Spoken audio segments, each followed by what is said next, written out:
Radio Liberté. Radio Liberté. Informer, conscientiser, distraire. 92.8 FM.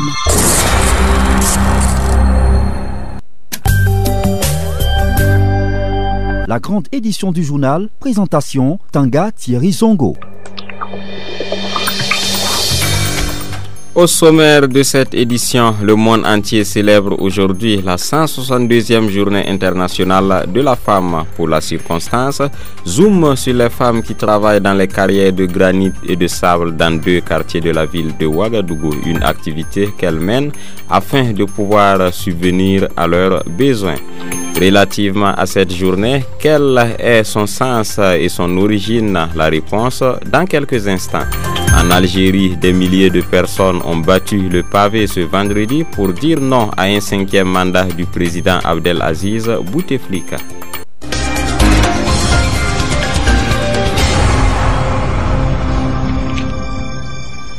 Bonsoir madame, messieurs et très ravi de vous retrouver pour cette édition du journal sur la voie citoyenne. Comme annoncé en titre, le monde entier commémore ce vendredi 8 mars la 162e journée internationale de la femme. À cette occasion, Radio Liberté est allée à la rencontre des femmes qui travaillent dans la carrière de granit de Pissi, une activité à laquelle elles s'adonnent en vue d'assurer leur pitance quotidienne. Nous vous invitons à suivre ce reportage signé Idrissa Koumbem. Mercredi 6 mars 2019, nous sommes à la carrière de granit de Pissi, située à la sortie ouest de la ville de Ouagadougou. Sous un soleil de plomb, un monde majoritairement constitué de femmes s'active autour des tas de granit.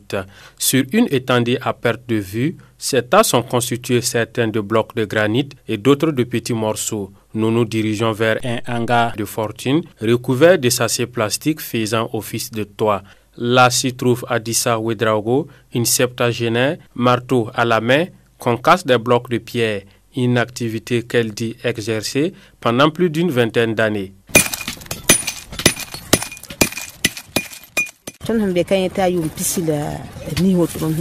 Je suis ici, il y a de cela 28 ans. Le travail est très pénible, mais c'est ici aussi qu'on gagne notre pain. Chacun travaille en fonction de ses forces et ce que tu gagnes t'appartient.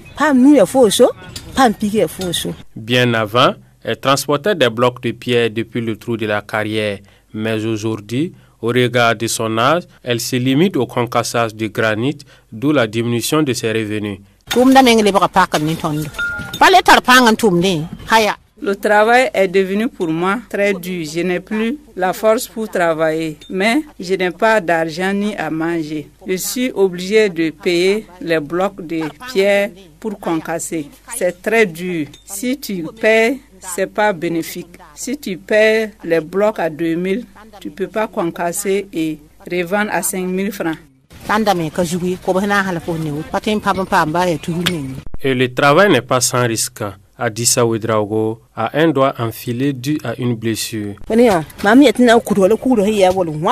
vois ceci, quand j'ai voulu concasser la pierre, le marteau m'a blessé au doigt. Plus de 3 jours, le sang coulait. Je n'ai pas eu de moyens pour aller me faire soigner. C'est les résidus du granit que j'ai mis sur la blessure et je continue de travailler.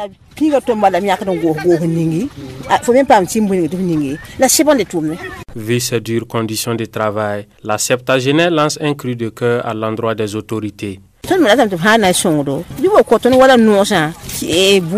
Nous voulons qu'ils viennent nous donner des poulets, des chèvres pour que nous entreprenions dans l'élevage. Parce que nous-mêmes, nous n'avons plus de force pour venir ici. Nous prions Dieu pour qu'il leur donne les moyens, pour qu'il puisse nous aider. Même son de cloche, c'est Abiba Tiamtoré, présidente des femmes de la carrière. S'ils écoutent, nous aident avec du matériel. À la carrière ici, il y a des enfants et des personnes âgées. Donc si les autorités pouvaient aider les femmes, surtout les vieilles femmes, ce sera bien. Elles ne peuvent plus entreprendre ailleurs. Mais il y a des jeunes qui sont là et qui peuvent toujours travailler s'ils ont de l'aide. Awa Ouedraogo Une autre septagénaire, assise à côté de leurs responsables, estime que la réduction du chômage des jeunes apparaît comme le remède pour bon nombre de vieilles femmes de quitter la carrière. Je suis ici avec mes enfants. Certains sont allés à l'école, mais ils n'ont pas eu du travail. Donc si l'État peut trouver du travail pour ceux qui sont allés à l'école, cela allait nous soulager. Nous les vieilles, mais nous sommes tous ici à la carrière de granit. Mais en attendant que l'État résolve la situation, Awa et ses compagnes devraient encore nouer les pailles pour braver le soleil, la poussière, les maladies et la fatigue pour pouvoir assurer leur pitance du jour et autres besoins vitaux. De la carrière de granit de Pissi, nous nous rendons dans une autre carrière, mais cette fois-ci, c'est une carrière de sable située dans le quartier Ouidi de l'arrondissement 10 de Ouagadougou. Là, ce sont essentiellement des femmes de tous les âges qui tamisent des montes de terre à la main. Dasmane Nyangane est allé à leur rencontre pour s'imprégner des réalités de l'activité que mènent ces femmes. Cette 162e journée internationale de la femme rime toujours avec des conditions difficiles des femmes dans nombre de contrées du Burkina Faso. Dans la capitale, la situation n'est pas si rose pour toutes. Par manque d'emplois décents, certaines sont obligées de squatter des bas-fonds dans les périphéries de la ville qu'elles transforment en carrières de sable. C'est le constat que nous faisons à Ouidi, un quartier situé aux confins de l'arrondissement 10 de Ouagadougou.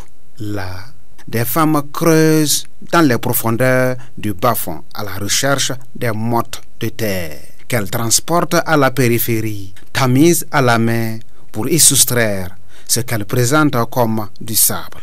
Une fois ce produit fini rassemblé en tas, il faut attendre maintenant qu'un acheteur improbable se présente.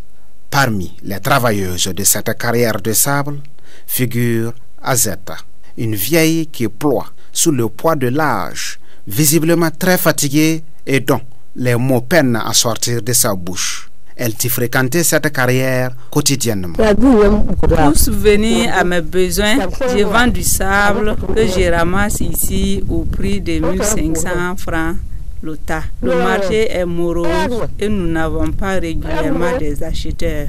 Cela fait plusieurs jours que ces tas sont là. Personne ne vient. Nous espérons trouver de la clientèle parce que nous n'avons que ça à faire. Pour subvenir également à ses besoins, Clarisse, une jeune femme, est aussi une habituée de cette carrière de sable. Elle dit s'adonner au ramassage du sable depuis la fin de la saison pluvieuse par manque d'emploi. Notre préoccupation principale, c'est surtout le manque d'emploi. Sans emploi, il est difficile de payer la scolarité de ses enfants. Pour ce qui concerne la journée internationale de la femme, Clarisse confie ignorer son sens et son origine. Mais elle se rappelle que de par le passé, elle s'y intéressait. À l'occasion de la journée du 8 mars, les femmes organisaient des réunions et des cérémonies de réjouissance à travers des groupements féminins. Mais aujourd'hui, nous avons un foisonnement des groupements. De plus, les femmes ne s'entendent plus. Nous avons donc cessé nos activités.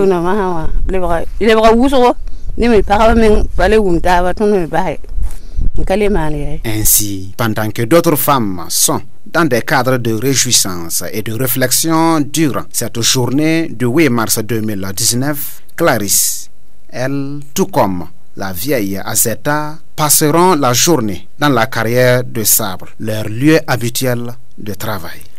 La journée internationale de la femme au Burkina Faso est célébrée officiellement dans la ville de Koupela cette année par le ministère en charge de la femme.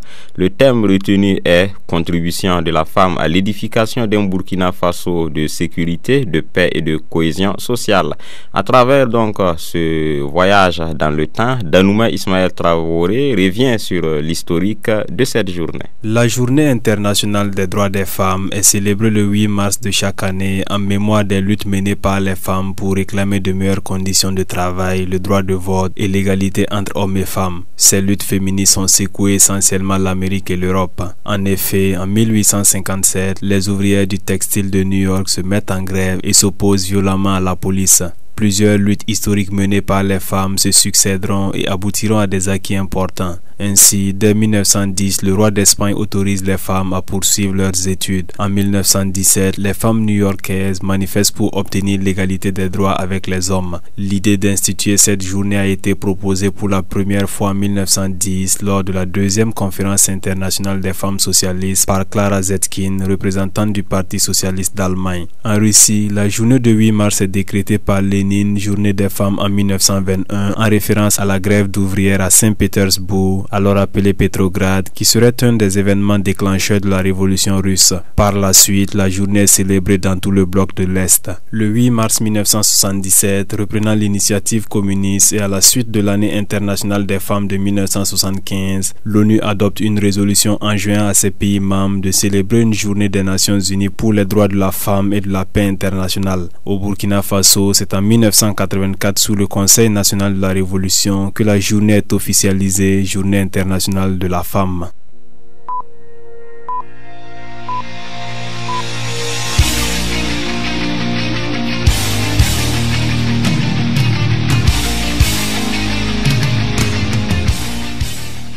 Actualité hors de nos frontières, en Algérie, de milliers de personnes ont manifesté ce vendredi dans les rues de la capitale Alger et dans d'autres villes pour protester contre la candidature de Abdelaziz Bouteflika qui a décidé de briguer un 5e mandat. Face aux appels à manifester, le chef de l'État, alors hospitalisé à Genève en Suisse, avait mis en garde hier jeudi contre un risque de chaos à travers un message publié par l'agence officielle. Après l'élection hier jeudi de Amadou Soumaoro comme président de l'Assemblée nationale ivoirienne, le groupe parlementaire du Parti démocratique de Côte d'Ivoire PDCI, qui a boycotté l'élection, a dénoncé ce vendredi la démarche qu'il juge unilatérale du président intérimaire du Parlement Amadou Diawara d'instaurer le bulletin multiple à cette élection, estimant que l'élection de Amadou Soumaoro est une parodie qui témoigne de l'instauration insidieuse d'un autoritarisme rampant en Côte d'Ivoire. Le PDCI confie avoir saisi le Conseil constitutionnel pour trancher sur l'affaire. Au Nigeria, 5 agriculteurs ont été tués mercredi dernier dans l'explosion d'une mine au passage de leur véhicule près de Maïdougouri, capitale de l'État de Borno, située dans le nord-est du pays. 20 personnes ont été également blessées à la suite de l'explosion. Le groupe État islamique en Afrique de l'Ouest est pointé du doigt car soupçonné d'être l'auteur de cette attaque. En République démocratique du Congo, la police a saisi 17,5 kg de cocaïne à l'aéroport international de Ngili dans la capitale Kinshasa. Une source proche de l'enquête a indiqué que la drogue était à destination de l'Europe et des États-Unis d'Amérique. La cocaïne qui provenait de l'Inde était soigneusement cachée dans une vingtaine de casques pour cyclistes et est estimée à $260 000, soit plus de 100 millions de francs CFA. Point final pour ce journal. Merci de nous avoir suivis. Tiona Sanogo était à la réalisation. Bonne fête à toutes les femmes et excellent week-end en compagnie des programmes de Radio Liberté.